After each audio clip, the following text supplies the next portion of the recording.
The goal of Data Transformers podcast is to accelerate digital transformation by bridging the gap between business outcomes and rapidly advancing technologies.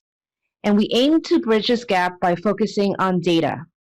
I am Peggy Tsai, top 50 women in tech influencer, co-author of the AI book, and data governance expert. I'm Ramesh Danta, an entrepreneur, a tech blogger, and AI enthusiast.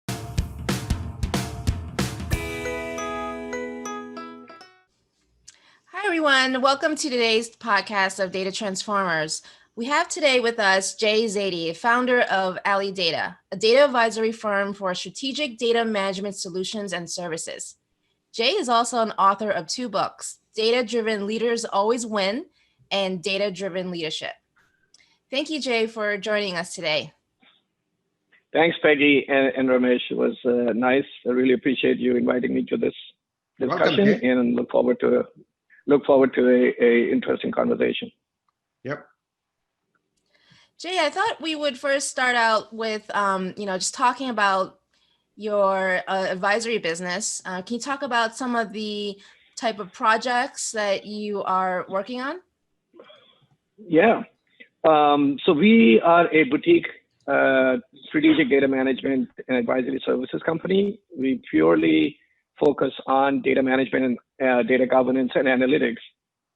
And much of the work that we're doing, recently has been in data management maturity assessment, in developing data strategies and analytic strategies for our clients, in helping them with their data governance, setting up data governance centers of excellence, implementing some of the data governance mandates within their organizations.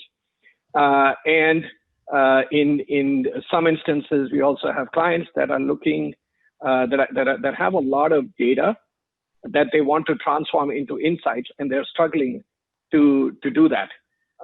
So that's where we come in because of our deep expertise in data management, data quality management, data integration, data governance, privacy, etc. We are able to provide holistic solutions to them that will allow them to not just convert the data into insights, but also do it in a very compliant and governed manner so that they are mitigating any risk related to that data. Hey, Jay, I mean, you walked us through the entire spectrum of the life cycle of the projects. So typically, if you could let us know, based on your maybe most recent projects, like how do these projects start? Like, what's the initial point? Like, you as a services firm, you get a quote for a certain element of the project or entire. Can you walk us through a couple of projects, how they start? Yeah. So the general pattern is that clients either have a pressing challenge or a mandate that they have to deliver on. That's one sort of aspect. The other aspect is where a client realizes that they, for example, have a pretty complicated data ecosystem, and they're trying to make sense out of it, right? And I call this data debt. They've accumulated data debt over time, and the debt could be in the form of data quality issues or data governance issues or a lack of master data, reference data, etc. And then coming to us to get some help in that. And the third area that we see a lot of is where organizations now, especially with the COVID situation and a lot of digital transformations happening, clients are realizing that data is a major component of their data transformation, and they have to develop a data strategy and an analytic strategy aligned with their business strategy to deliver the business outcomes that their business leaders are looking for. So these are the 3 patterns. It's either mandates like audit findings or board of directors requirements or external factors coming in. That's one. The second is their realization that they have a very complicated data ecosystem and they need to simplify that and they need to get their arms around it.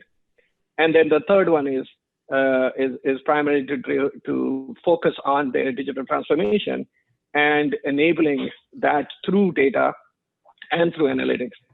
So those are the 3 primary sort of patterns that we see, and our clients are typically coming in either through referrals. I mean, most of our business is through referrals because we believe in referrals and the power of referrals based on the past performance that we have done.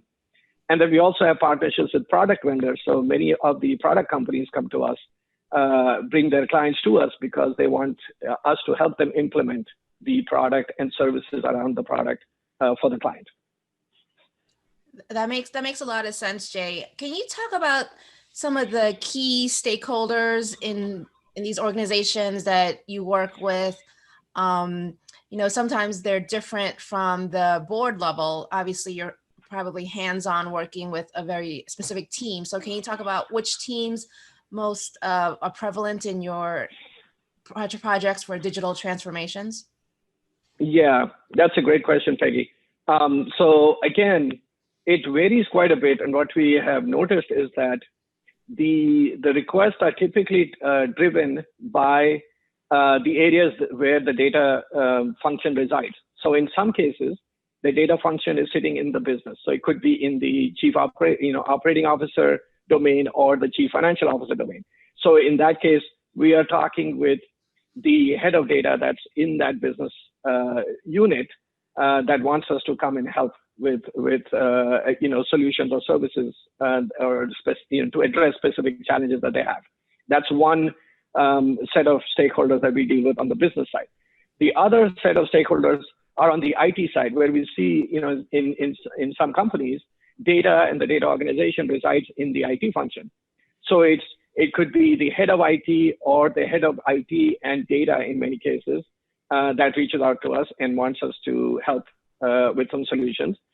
And then the third area is chief data officers. So we have a chief data officer advisory service offering as well, where the chief data officers reach out to us looking for support in either with their data strategy or with their data governance programs or with maturing their analytics capabilities.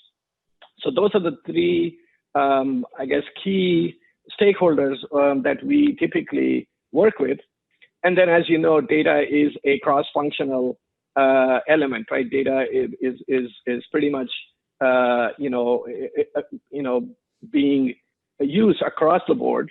So we may go in working with a specific stakeholder or a couple of stakeholders, but we soon realize that we have to start, reaching out to the various organizations to get them to work with us and collaborate, whether it's on the data strategy or whether it's on analytics or whether it's governance. Yeah. Hey, yeah. So go ahead, Peggy. Now I was going to ask you, can you also describe how long your typical engagements are in order to actually, get some results, or what are some typical outputs or deliverables from some of your projects? So we are big believers in quick wins. Typically what we see is because data is such a important aspect of every organization, and in many cases the data ecosystems may be very complicated and complex. We typically will go in and we propose in most cases a phased approach to delivery. Whether it is for data governance, whether it is for analytics, whether it is for master data management, etc. And our recommendation to our clients is to be agile, right? So we typically have phases, and within each phase, you may have multiple sprints, right? So a phase could be 3 months long, for example, and then you have multiple sprints in there. And the idea and our focus is always to make sure that we are delivering value, right? So each of the phases that we lay out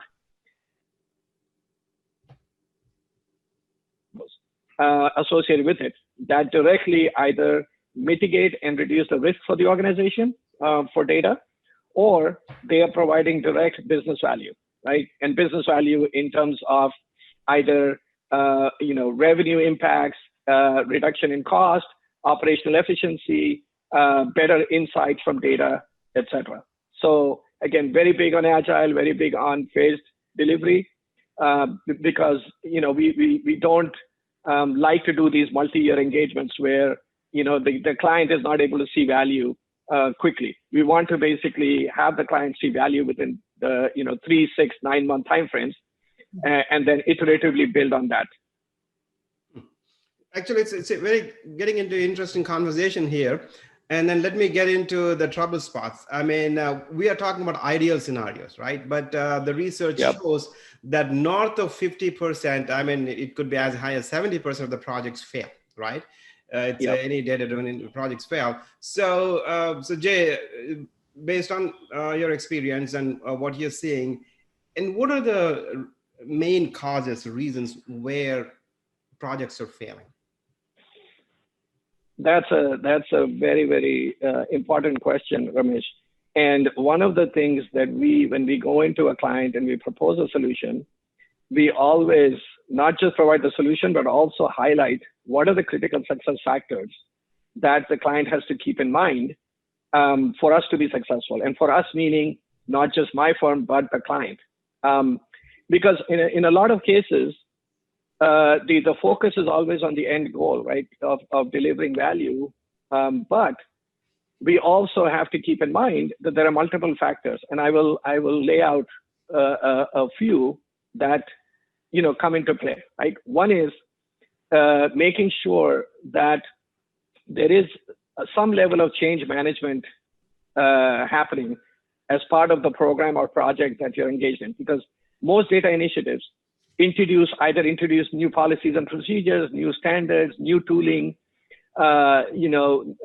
which certainly require some level of change, right? And at the grassroots level.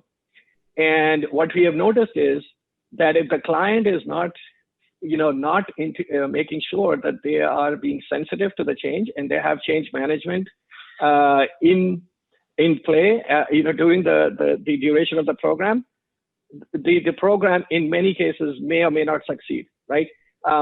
Because of the fact that they may get pushback from the actual, either the stakeholders or the folks on the ground who have to implement the changes, and they're just not ready. So change management is a big one.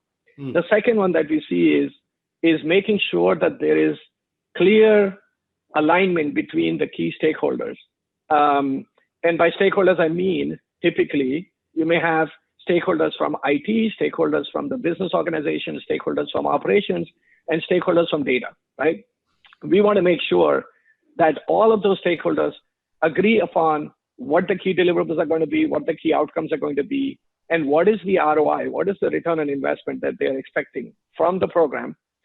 And we also want to make sure that there are clear milestones and clear deliverables that everybody can agree on. So that's the second thing. It's ensuring that all the stakeholders are aligned and there is clarity around what is going to be delivered and what's the value before we start the project. The third one that we see is the organization culture. And by culture, I mean how are decisions made, right? How do the different departments work together, right? What is the hierarchical structure within the organizations, and how do decisions get made, right? Are they being made at the top, where it's very hierarchical and decisions are made on top, or are the decisions democratized and the folks that are actually on the ground doing the work are empowered to make the decisions, right? Those things become very important when we go in and implement a particular solution or a particular set of services, because sometimes the culture can get in the way of progress and can slow things down. So that's the third aspect. And then the fourth one, I would say, is execution. Because one of the things that we have come to understand, and industry research shows you, is that you could have the best strategy, you can have the best tools, you can have the best people and processes, but if you don't have very strong execution skills on the team, it really, really will impact your ability to deliver.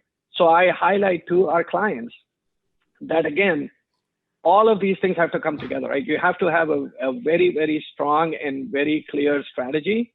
You have to have stakeholder alignment. You have to have a strong culture that is focused on delivery. And you have to have execution skills, really strong execution skills, to make sure that you're able to deliver against the outcome, the business outcomes that have been articulated and that you are trying to reach. Jay, you made some, really excellent points there. I mean, in terms of uh, change management, I feel that's also part of the data culture, right? There's only so much a chief data officer can say that they want to execute on, but if the people, the team itself, and also the business people are not ready and on board and also fully trained in terms of data literacy, I think it's Yep. also hard to, pull and fully execute. So, I mean, have you faced those type of challenges where the people on top are ready to execute, but it's just the I would say the larger employees that are quite not ready as well? Yeah, and that is something that we do see on occasion, Peggy, because the and it's a combination of things, right? The senior leadership is very strategic, and they have a clear view on where they want to take the company and where they want the business to go. Mm-hmm. And they, in their minds, believe that they are communicating that to the rank and file. But what we have noticed is that in many instances, that message, the strategic change or the business model change or the organizational drivers, they actually trickle down, but they go maybe one or two levels below the senior leadership and they kind of stop there, right? Yeah. It doesn't get down to the rank and file where the person that is actually on the ground doing the day-to-day activity truly appreciates and truly understands what the strategic vision is and what they need to do to be part of that, to enable that strategic vision, right? And it's not for fault of their own, because in a lot of cases, what we find is that the folks on the ground are actually very tactical because they have been given very tactical goals. Hey, next couple of weeks, this is what we're going to deliver, right? And then so you're constantly trying to figure out how do I balance the tactical goals that my manager has set with the more strategic goals that the senior leadership has set, right? And that's a very, very difficult thing to do.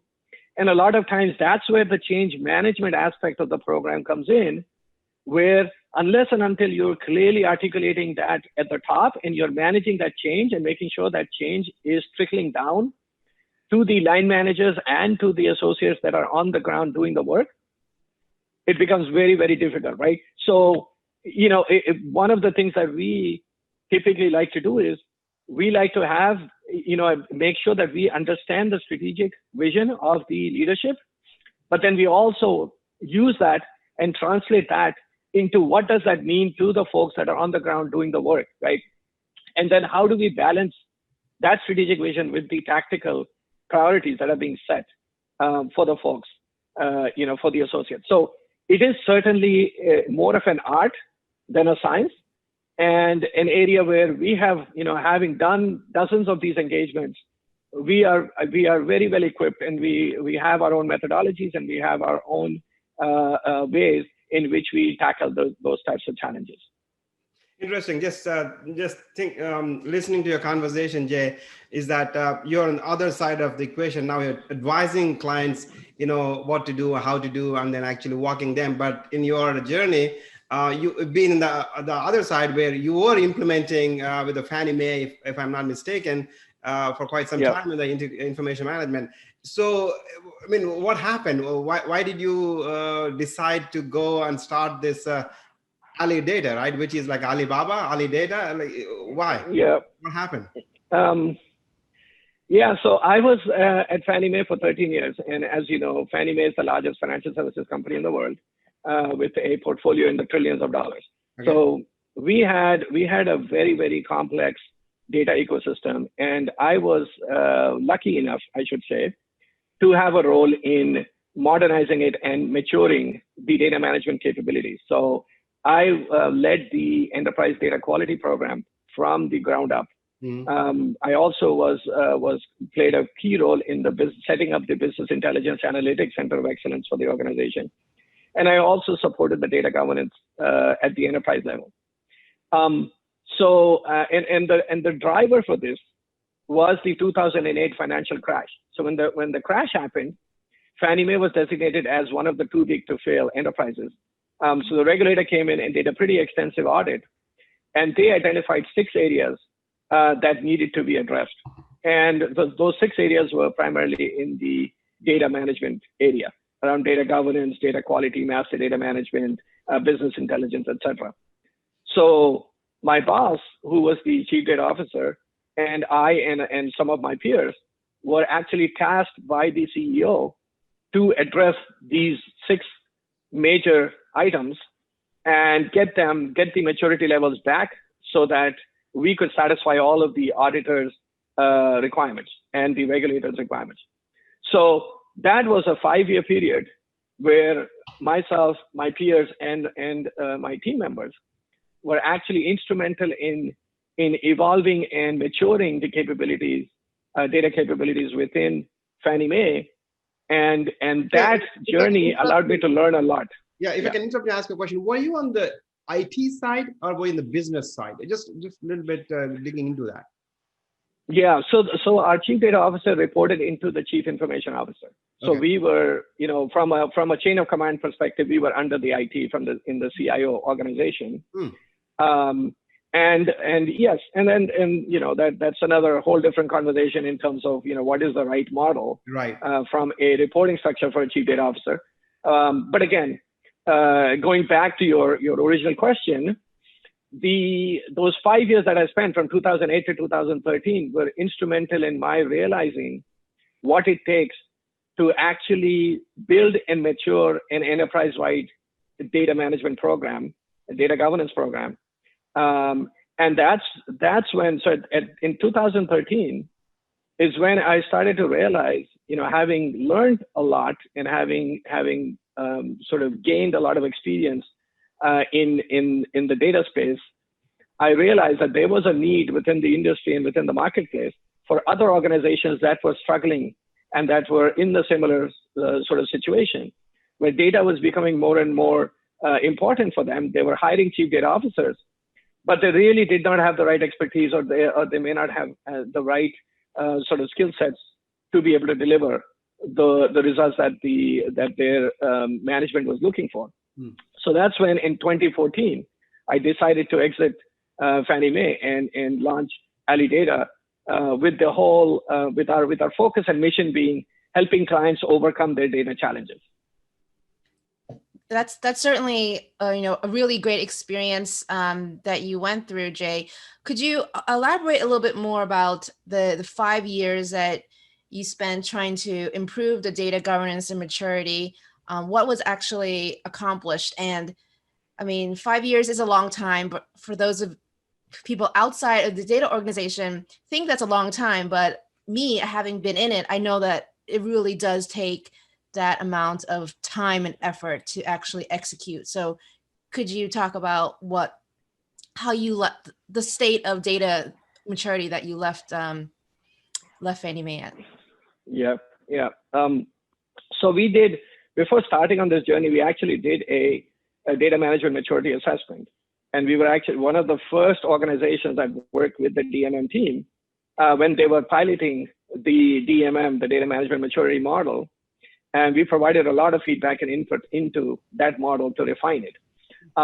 So that data management maturity assessment actually gave us some really good insights into the areas where we were strong and areas of data management that we were not very strong in.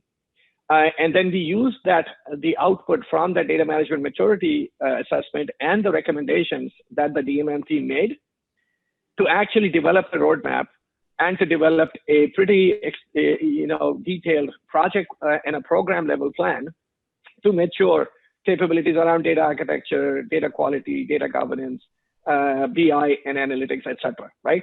So that was sort of the first step, is starting with the assessment and taking the output from that assessment and building out a pretty robust multi-year roadmap along with a detailed program level plan and a set of key milestones that sort of were tied to the outcomes that our senior leadership was looking for, right? Clear outcomes, whether it was not just satisfying the audit and regulators,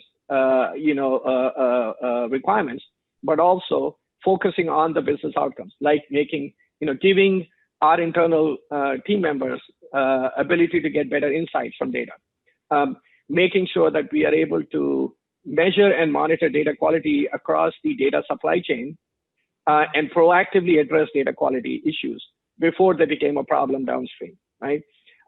Making sure that there was accountability, clear accountability for data by domain across the enterprise, right? And this is where, to your point, these are the things that we implemented over the 5 years, right? And as you know, as you rightly said, a large organization with a very complex data ecosystem, it's not very easy for you to go in there and put in place strong governance practices, bring about a lot of change at the ground level, introduce a lot of new tooling. We introduced new data governance tools, new data quality tools, new BI tools, etc.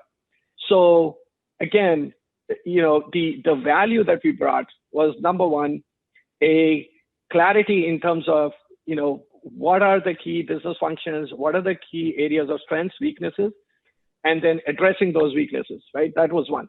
Second thing is we wanted to make sure that we introduced a set of standards across the organization, whether it was related to the definition of data, whether it was related to the definition of quality of data, right? Because when you talk about quality, it's very nebulous. Everybody has their own interpretation of what quality means. So we had to actually go in and clearly meet with the business, meet with operations, meet with technology, identify what are the different dimensions of data and data quality that we care about, right? Is timeliness of data important or not? Is the accuracy of data important or not? And what does accuracy mean in the context of Fannie Mae, right? What does completeness of data mean? Because, completeness to one person may be different from completeness to the other person. Mm-hmm. So introducing a lot of standards and making sure that we could bring all of these different parties on the same page was also something that we were able to do, right? Which is not very easy in a large organization, right? The other thing that we did was bring about some level of rationalization of tools. So like any typical enterprise, we had dozens and dozens of tools that were being used, right? And many of these tools were selected by the individual departments, by the individual organizations, in some cases by individual leaders, because they had their favorite tools. But the challenge you run into when you have dozens of these tools that are doing the same thing is that you have to provide support. You have to provide, you have to make sure that you're managing those tools properly, that you are providing training around those tools, that you are actually leveraging those tools properly to get the job done, right? And that creates a lot of overhead. So one of the things we did was we said, let us rationalize the tools within the organization and identify a smaller subset that would satisfy the needs of the enterprise, and then try and reduce the number of tools and the types of tools that we had within the organization, because that would reduce cost, that will improve our processes, and that will make us more efficient. So that was another tangible thing that we were able to accomplish. Lastly, there was a major challenge on the part of the business to get timely and accurate reporting and business intelligence. And there were many reasons for that. There was some data architecture challenges that we had to overcome. There were some design and how these data stores were being designed. We had to look into those and try and optimize that, right? In terms of introducing new indexing strategies or introducing better ways of accessing the data, et cetera. And then also data latency was a challenge because we had dozens of systems internally. Some of them were batch oriented, others were more near real time, right? Getting that data to the end users in a timely manner became a challenge because the batch systems are not designed to get data in a more real-time manner, but many of our users had moved to a near real-time sort of paradigm. So we had to go in and sort of architect some of the ETL processes and some of our pipelines to make them more real-time, right, or near real-time.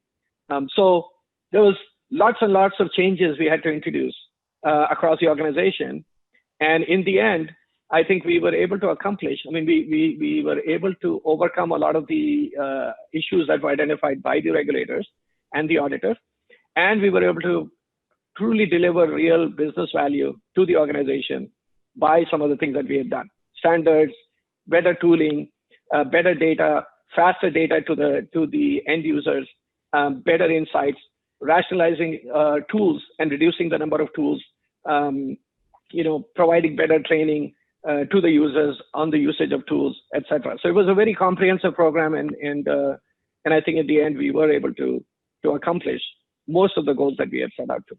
So you gave an entire blueprint for a successful implementation to anybody who is listening to this, right? So I mean, it's a technology blueprint, I would say. Yeah, I would say exact technology blueprint. So essentially, you gave the technology blueprint of that, right? Thank you for listening to today's episode. If you liked what you heard today and would like to hear more, please subscribe to our podcast on your favorite player like iTunes and Spotify.